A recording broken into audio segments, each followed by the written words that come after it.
Hello, and welcome to the Business Pulse podcast. Today, we'll be talking to Evan Poling, founder of BizRetire, an online platform revolutionizing how businesses are bought and sold. This marketplace doesn't use business brokers. There's no commissions or middleman between the buyer and seller.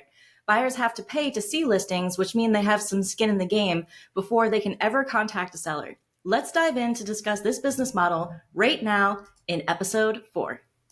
This is the Business Pulse podcast, where you'll discover strategies, tools, and stories to inspire success through conversations with leading business owners, startup founders, and venture capitalists. Our aim is your success. Presented by XKOVA, a next-generation payment processor to help your business thrive. Visit us at xkova.com. Evan, thank you so much for joining me today. Thank you, Candice, for having me on. It's my pleasure. For people in our audience who maybe have a business but have never bought or sold a business, how does the process of buying and selling businesses normally work? Yeah, that's an excellent question. So typically when you're ready to sell a business, you would go through someone called a business broker, which is a lot like a real estate agent when you're buying or selling a house. They're the middle person that walks with the seller through the whole process. In a lot of cases, the business broker will help list your business on a website. They'll give you like an evaluation of what they think it's worth. They'll screen buyers, and that's a huge element of that because a lot of buyers aren't qualified or a lot of buyers have a lot of questions. And so they're kind of the barrier to you as the business owner to protect you from those buyers, those inquiries and stuff like that. And then once you're actually ready to sell, they walk you through, negotiations and legal paperwork and transfer of all the ownership and things like that. And so that's typically the way you would go when you're going to sell a business. So how is BizRetire different? Yeah. So to kind of give a kind of history on what BizRetire is, we're an online marketplace where business owners can list their business for sale. And there are other online marketplaces. And the thing with them versus BizRetire is our marketplace is private versus a lot of marketplaces are public. And so, for example, I could create an account on some of my competitors' websites. And the thing is I could walk in there and look at your listing with no skin in the game. So, and in a lot of ways, I can actually just research your business. You have a description, been in business for 54 years on the west side of Columbus, Ohio, and I can actually contact you and kind of skip the broker. So it really eliminates a lot of the protections that the business owner and business broker have anyways. And so BizRetire requires buyers to sign a non-disclosure agreement and to pay to see the listings, which in a lot of ways, it's a barrier for buyers who are really not serious about the process. And so when you look at a business broker in general, they charge anywhere from 5 to 20% of the sale of the business. So when you're thinking, $1 million, you're writing a $200,000 commission check to a broker. And in a lot of ways, BizRetire actually creates a barrier to entry to buy a business that really does the job of the broker. And, that whole listing and screening process for a broker is about 50 to 70% of the work of a broker anyways. And so I don't know about you, but I only like to pay for what I get. Right. And so instead of paying for this large commission package that, includes everything, list it with BizRetire and then hire the savings that you would get, hire a broker to help you with the legal side of things to finish up the transaction and, save possibly hundreds of thousands of dollars. So when you are onboarding businesses to BizRetire, do they also pay a fee? Yeah, there's a small listing fee just so that they're serious as well, but it's a lot less than all of our competitors, and we have free trials and things like that, and so and we really don't onboard businesses. We let them just create an account and they can list a business themselves. So it's pretty quick, easy, and simple. How do you vet businesses to make sure that they're legitimate when they post on your site? Yeah, that's a great question. And so the goal of BizRetire is really just to connect the owner with the buyer. And so you kind of look at it as like a meeting, a marketplace, and the idea is that the owner will vet the buyer and the buyer vets the owner. And so the idea they talk. The seller will show financials, proof of the business, and then the buyers show the sellers any kind of financial data that they have as far as the ability to buy. And so in a lot of ways that's really done off platform, and so that makes it a lot easier and simpler for people to list. So basically, they use BizRetire as like a meeting place, and then they go off their separate way and then get their lawyers and stuff involved. Yeah, I mean, even with yeah, exactly. And even with a broker, you still have to hire accountants, appraisers, if you have like equipment or valuable assets in the business, you still have to hire. I might have said accountants already, accountants, lawyers. All those parties are typically involved in some sort of fashion, in addition to a broker. And so, yeah, when you're selling, you always want to have the appropriate professionals involved with selling the businesses, and that's whether or not you use BizRetire or you use a broker. And so that expense exists regardless. The idea with BizRetire is just that you're really eliminating that middleman. And in a lot of ways, I feel like a business owner will go to the closing table, and they're ready to sign on the dotted line, and they're like, who is this person? I haven't talked to Yeah. them, because the broker really has been the person in the middle the whole entire time. And a lot of times, when a business owner is thinking about their legacy, they're thinking, well, I have employees, they're like my family, I care for them. A lot of these owners have owned this business for 20, 30, 40 plus years. And then they have a community of people that they're serving, that they interact with, a customer base, they have suppliers. These are people that they have these really tight connections with. And so if the business is somewhat successful, at the end of the day, a broker might get your business a little bit more money. But I mean, the broker is really just looking at, how do I get more money, and is this person competent enough to run the business? They don't really look at the legacy piece and how that matches together well. And when I was looking to buy a business, what the broker really prohibited me from doing was talking to the business owner myself. And I actually had some offers that I gave to the business broker, and they outright said, I'm not going to give this to my client. And so a lot of Wow. times they'll just like stonewall the offer. Maybe they don't like you, they don't like your offer, they don't like how much money they're going to make on the offer. And so there's a lot of reasons where having a broker in the middle really prohibits the sale, or prohibits the sale from going forward. Either from the beginning, you're not seeing a lot of offers that exist, or in the end, you really don't know who's sitting across the negotiation table from you. And so, the idea is just to connect those two parties together. And it does require a little bit more work, because typically the business broker is, filtering all these deals and filtering all these people. And, a busy business owner, they kind of want hands off and like, hey, you just take care of it, and let me go my separate ways. But the beauty of the business owner doing it is they're going to make the best decision for their business and in all the arenas. Right. You brought up so many great points that I had never considered. That's so true, that a business owner who that's their legacy, that they've spent, decades of their life, maybe even half their life building, and they care about the employees that work there. They want to know who's going to take it over, because they want to know that it's going to be in good hands. They want to know that the business isn't just going to fold up and shut down or get bought up and gobbled up. And that's such a beautiful and really human reason to want to make a business like this. And it also shows what type of businesses would be your customer, would want to come on. That's so fascinating all the way around. So I caught something you said. You said when you had gone to buy a business, is that something that you want to share, your experience on the other side of it, being a customer? Like, what kind of business were you trying to buy? Yeah, no, that's a great point. So I was trying to buy a business for my wife. She's in the medical field, and buy something for her to run on herself, by herself. She's had some problems at work, and it's like, hey, you're hard work. You care for the people that you serve, and so I was considering that process, and I was talking to a broker, and the very first thing they send you is an NDA, which stands for non-disclosure agreement. And I ask like, hey, I want to see the financials. I want to know what it is. And a lot of times the brokers will prepare this like pamphlet with like, this is the market data, this is the typographic data, and what the business has, and their last 3 years, and all that stuff, and what the offer is, and things like that. And so, but it took like 2 or 3 days to get the non-disclosure agreement, and then it took another 2 or 3 days just to get the package. and then we asked questions, and then it was like 8 days later we answered the questions, and then we had more questions, another 8 days.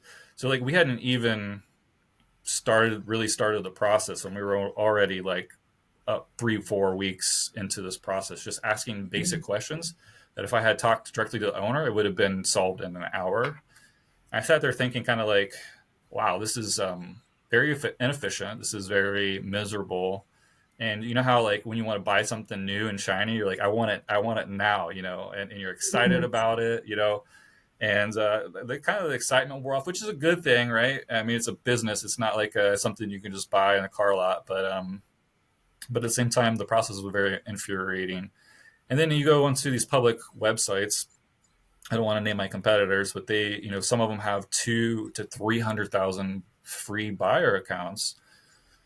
I was thinking about like, wow, how can I ever compete with that? And I thought about it, and I'm like, well, as a buyer, if there is a diamond in the rough business for sale, what's the probability that I'm going to find that business, that they're going to see my email, that they're going to do business with me and sell their business to me? And I thought about the business owner, like if they have a good business, a good deal, as soon as they put their business on that website, I'm sure that all of those people have their notifications set. So they're going to get, hey, a new business on the market. And what are they going to do? Email them. And so now you have a business owner that is getting bombarded. If there's 300,000 members, maybe 1,000, 2,000, 10,000 emails. How's a business owner going to know? They're just going to start from the top and and start making calls. And then a lot, we have these online, all these gurus. So that's how I got influenced, was the gurus. Buy a business, no money down. Seller financing, meaning like the seller is the bank. They're going to finance all the money. You're going to get this, multi-million-dollar business for free. No skin in the game. And so a lot of these buyers have that mentality. And so I can't imagine trying to go to one of these free marketplaces as a seller and get any kind of offer from people that know nothing about buying businesses. I didn't know enough when I was buying my business or trying to buy a business. And so, and that's the beauty of BizRetire is but because of the fee, a lot of those people that are wanting the free business the business is no longer free. I got to pay. So it filters that out from the get-go. Yeah. Which also goes back to your other point about selling your business to someone who is equipped to run that business instead of run that business into the ground, essentially. I think that this is a good strategy because if you have ever tried to sell anything on Facebook, you know that there's a billion tire kickers. Yep. You try to sell something and people will say, is this available? And you say yes. And then they're gone. Yes. Yep, and that can, as someone who's trying to sell something, even if you're trying to sell something as simple as a toaster, can, just chew up a lot of your day. So, and obviously business owners who are still running their own business don't have that time. So I think that even though you have to vet the buyer and you have to spend the time on that it could actually be a time savings in some instances, with like what you were talking about, how the broker took a long time to get back to you on very simple things, dragging it out 3 weeks before you even got the conversation going, as opposed to talking to someone immediately and being able to like, this is not the right person. And then you just, they're just off the table. So I think, so I was on your website and your frequently asked questions are hilarious. The way that you wrote them is so funny. I actually have to go and read them. So I think, so everyone, if you're listening to the podcast, please go to bizretire.com. That's BizRetire.com/FAQ for frequently asked questions. And these are the funniest frequently asked questions I've ever read. So the first one is, what if I struggle with technology? Very simple question. Fear not, brave user. Our platform is just a website designed with the simplicity of a peanut butter sandwich in mind. When I read that, I was like, that's awesome. And then, all of them, like every one of them, like you have like these little jokes in there, which are just, I feel like it made it very lighthearted and fun to read. I won't go through and read the whole thing, but there's like, who your audience is and you speak to them very well. So that's what I took away from that is, like you are, like it feels like you are a family business yourselves that are very approachable, very like in touch with your customers' needs. So I think that's excellent. And I now want to mention, so BizRetire is actually pretty new. I mean, like really new in Yeah. the terms of in business time. So when did you launch? So I've been on this journey for a little over a year, which actually was a result of being laid off due to some efficiencies I created on a team, and a long story, but I created BizRetire. It's actually transformed like 3 times. I'm actually kind of launching a new marketing strategy again, and so it's just the nature of trying to disrupt industry like biz brokers that have been around for 250 years. It's tough to get out there because most sites charge a commission, and then there's a business broker involved and all that other stuff. And so, yeah, I mean, I relaunched sometime in October, I believe, and it's just about getting the word out there, letting people know that Mhm. it's available, that it's an option for people. And so, yeah, been a little bit of a struggle, but that's part of the startup. I think all startups have growing pains like this, is acquiring your first users and then iterating. I mean, it's just part of the life. Um, so you were inspired to do this particular business because of your wife trying to buy a business. Was that ever successful? I mean, was she ever able to buy one? No, we never ended up buying a business. And inspiration came from a lot of things. My father growing up, he had a lot of different businesses. They would do well for a while, then they would kind of like, peter off and not do very good. And then, with all the guru stuff, I kind of got motivated by that. Like, oh, yeah, let's buy a business. But I also was a financial crimes investigator. So I was looking at bank accounts and transactions from businesses. And so I had to learn all these different industries and all the norms and what actual activity for that industry looked like. And so, with an accounting degree and things like that, I was digging into those, and I got really interested in business. And so, to your point, yeah, I mean, definitely want to give the family owned vibes, want it to be a simple, easy to use platform, friendly for all. And we're a broker free platform, but I think that for brokers, it can also be a tool where brokers could double or triple their salary with not doing commissions, and then increase the reps. Average brokers sell 5 to 10 businesses a year. And if I were to say, hey, I golf 5 or 10 times a year, I should go to the PGA, you would laugh me out of the room, right? And it's just not enough reps to say that you're an expert at anything. But the sad thing is that in the industry, 5 or 10 a year is actually really good. And so with BizRetire, you could skip all of that dealing with buyers, which is 70%, and you could sell 3 times more businesses. And so I think it's a really great platform. And you got to think about business owners that think that their business is worth $1 million when it's only worth 300,000. It's a real eye opener when a buyers keep lowballing you at 300K when the broker told you it's worth 300K.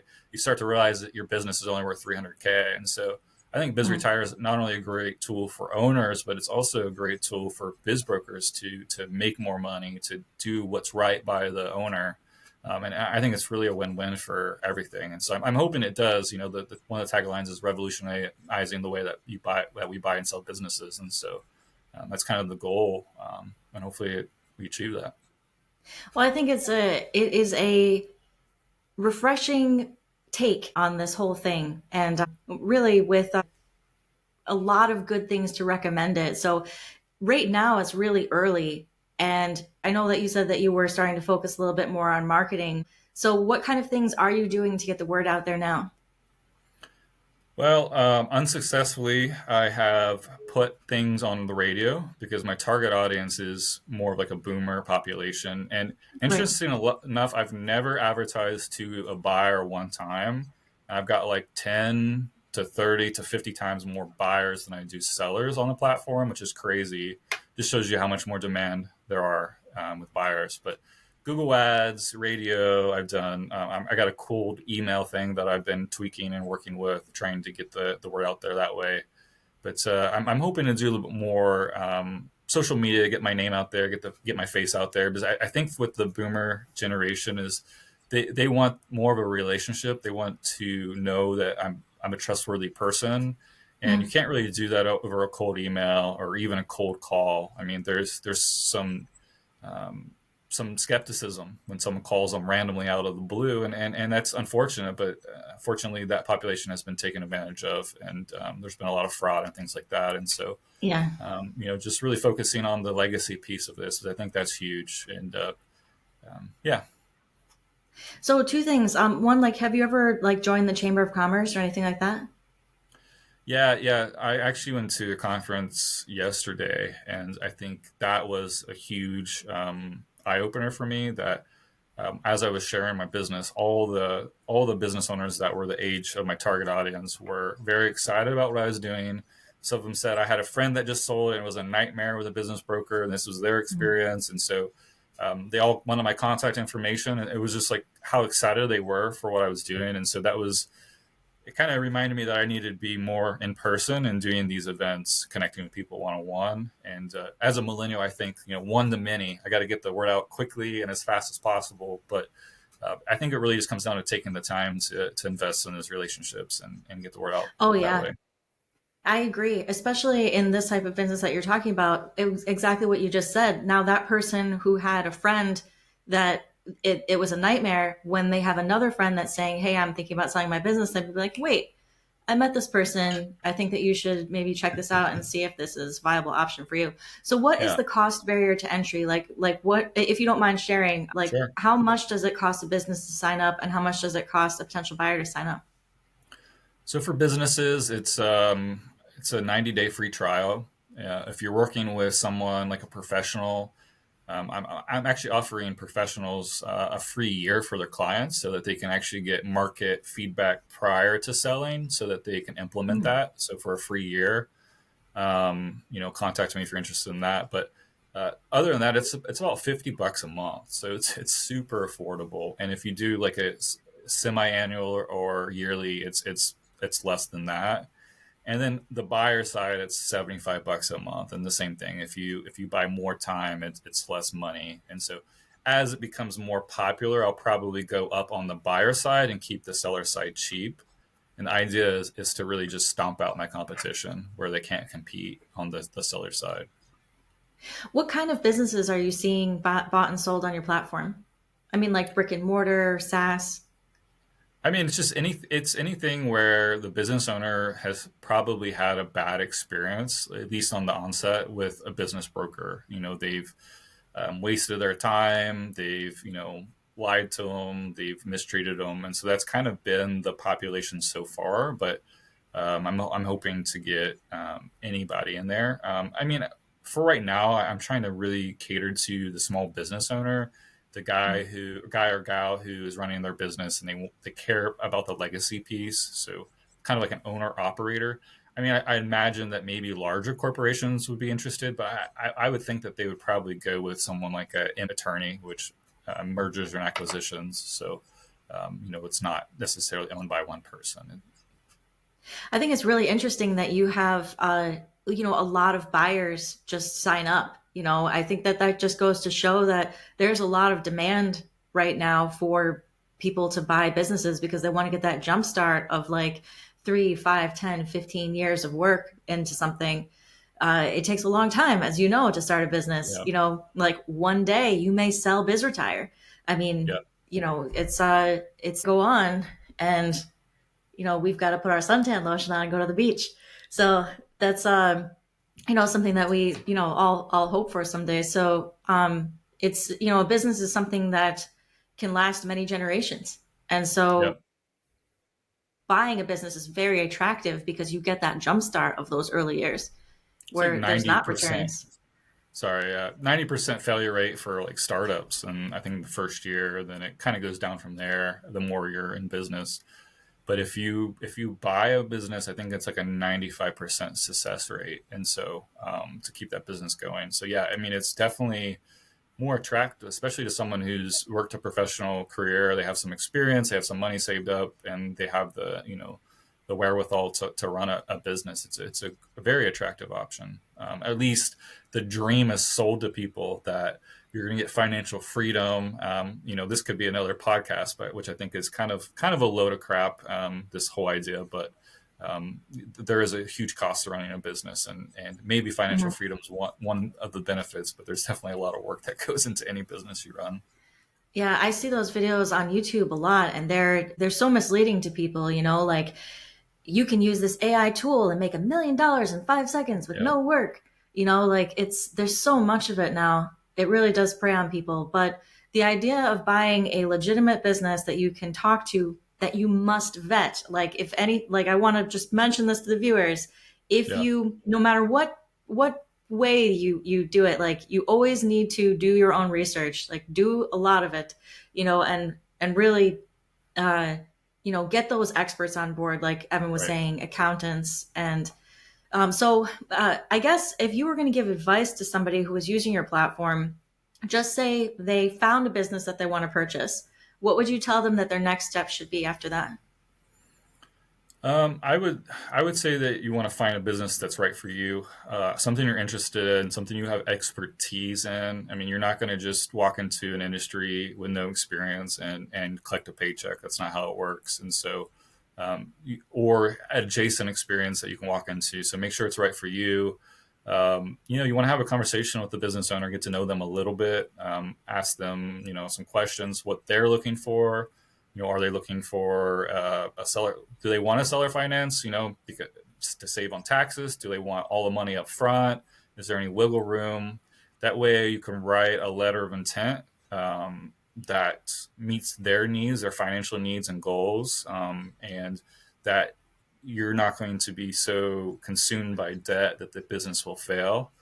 And then you just kind of work on the terms of that. And I honestly, encourage that person to get some kind of expert and get some expert yourself, and work on the terms together and work through the process, the legal side of things. Every business is different, from equipment to intellectual property to the employees on staff to are there lawsuits? Is there debt on the business? Like, so there's just so many things to look over and consider, but really learn how to read financial statements, accounting, the balance sheet, that kind of thing. And so that's what I would recommend. That's wonderful advice. So the last thing that I want to ask you about is BizRetire. That is such a great domain name. Do you have to purchase that, or was it available? Like, how did you get that? Honestly, I'm like, what can I name this thing? And I started typing in web names, and I just spent like 3 or 4 hours, and I'm like, oh, BizRetire. We'll just do that. And I've got the I from biz. You're moving to retirement, so it's that transition from the business owner Oh, I from like business that. to retirement. So that's kind of so there's a little bit of thinking through that, but yeah, I just got lucky, I guess. Yeah, good logo and great domain. Very easy to remember and says exactly what you are. And I think also is again appealing to your target audience. So everyone, you can go check out bizretire.com. Definitely go to that FAQ, because I think that if you change your marketing, please don't change your FAQ because your FAQ is so funny. Yeah. So anyway, Evan, thank you so much. Is there any parting words that you want to share with anybody, like how they can get in contact with you or anything like that? Yeah, I'm pretty active on LinkedIn. That's my biggest platform. I do have socials everywhere else, but I don't. They're not as popular. So definitely reach out to me on LinkedIn. Follow Biz Retire page on LinkedIn.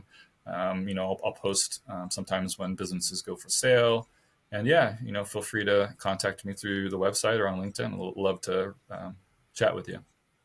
Awesome. Evan, thank you so much for joining me today. Really appreciate it. Thank you so much.